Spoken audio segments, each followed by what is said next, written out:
few weeks ago, I was talking to one of our clients who was doing about $180,000 a month on Amazon. He had a great product, great reviews, solid margins, but he just looked exhausted. And he asked me something that I've been hearing more and more lately, which is Amazon even worth it anymore? And maybe you felt that too, because between rising fees, tougher competition, Amazon constantly changing its rules, account risks, it can really feel that the golden age of Amazon selling is over. Hi, my name is Vijay, and I've been in the Amazon space for over 8 years. I've scaled my own electronics brand to over $6 million annually, and I work with over 65 brands with my agency, Keystone Growth Partners. And I actually feel that we're actually entering one of the most interesting periods Amazon sellers have seen in years, not because it's getting easier, but because the ecosystem is maturing. And when markets mature, weaker operators usually disappear first, and that creates an opportunity for serious brands that are actually in it for the long run. So in this video, I want to walk through why I believe there's still a massive opportunity for brands on Amazon that understand how to adapt. The biggest misconception that I see right now is people say Amazon is saturated, but I don't think that's entirely true. What's really happening is that Amazon is becoming less forgiving.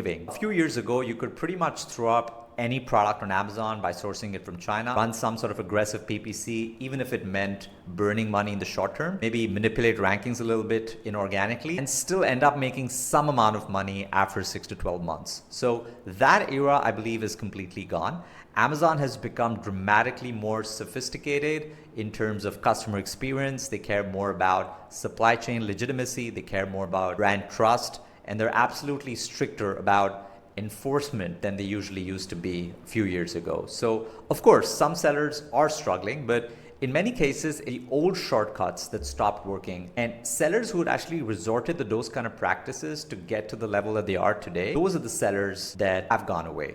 So the brands that are winning today are usually the ones that are building actual businesses in terms of stronger positioning, better branding, better unit economics, better overall operations, better inventory planning, and all in all, just a better customer experience. In other words, Amazon really isn't dying, it's maturing. And mature markets often reward professionals disproportionately well. So if you're a serious seller in it for the long run on Amazon, here are 3 things that I believe are working really well for you. So firstly, as Amazon gets harder, there would be fewer casual sellers that will survive in the long run. So think about it this way. If low quality competitors disappear, if listing hijackers start disappearing, if sellers with fake invoices start disappearing, if a cheap Chinese seller who's resorting to race to the bottom pricing becomes inactive, these are things that are actually really good for legitimate brands. And over the last few years, Amazon has become far more aggressive about cracking down on these kind of sellers who have questionable supply chains, manipulated reviews, unauthorized selling activity. And while that does create friction for sure between the sellers and Amazon, over the long period of time, it definitely improves the marketplace quality.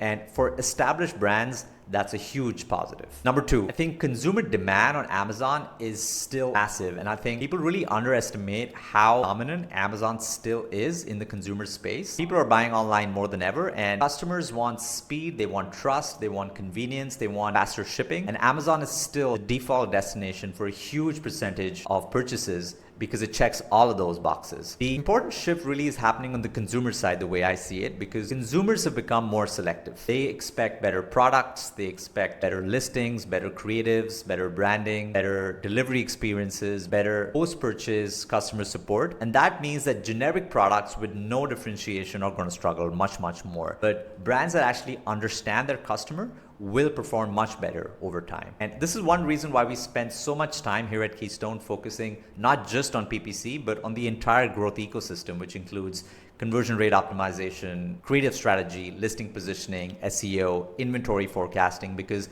it's really all of these levers that Amazon is going to be rewarding going forward. So number 3 is AI. Now, this is another major shift that's happening right now. AI tools, of course, dramatically improve the overall efficiency for Amazon brands with stuff like listing optimization, creative testing, keyword clustering, forecasting, PPC management. A lot of this is something that AI does do for you. And of course, we use this a lot here at Keystone as well. But the catch over here is that AI is not going to replace strategic thinking at a very granular level. The way we look at it is that it's actually the reverse. If sellers are using AI primarily as a shortcut to replace that manual strategic thinking, then it's actually amplifying the weaknesses of that seller, because AI is just going to make those mistakes faster. And sellers who've essentially just created their listing blindly using some sort of an AI software, if sellers are running PPC weekly optimization using a set and forget AI tool, these are the kind of things that are not going to be rewarded in the long run. And that's why I believe that over the next few years, this is going to create an even bigger gap between legitimate and sophisticated brands who are serious about Amazon in the long run and everyone else who's here for the short run. So with that, if I were launching an Amazon brand in 2026, these are the areas that I would obsess over. Number one is product differentiation.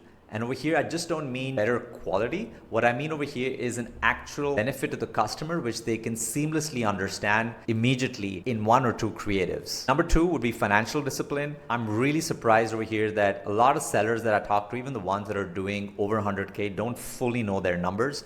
So it's really important for you to know your exact margins, including PPC, storage, return, all sorts of Amazon fees, discounts, even working capital cost. So here we've actually built in an internal P&L calculator, which is actually going to break down exactly the dollar value that you're making in net profit after all of your costs. And if you want access to that, just shoot me an email or reach out on the link that's given below, and really happy to run you through how to essentially look at your P&L at a very deep level. Number three is going to be brand positioning. Going forward, the strongest Amazon brands are going to actually start looking like real consumer brands, not just commodity resellers. Now, whether you actually own your own brand with a trademark or whether you're actually selling other products, it's really important to make sure that creatives and content actually is absolutely top notch. I think the era of customers making a decision on Amazon based on just one or two poor images just because it's a cheap price and just testing out that particular product, I think that era is gone. Customers today are a lot more particular in terms of the brands that they want to consume, and the starting point of that is going to include the touch points that they have with your listing, which is going to include your creatives and content. And number four is going to be operational simplicity.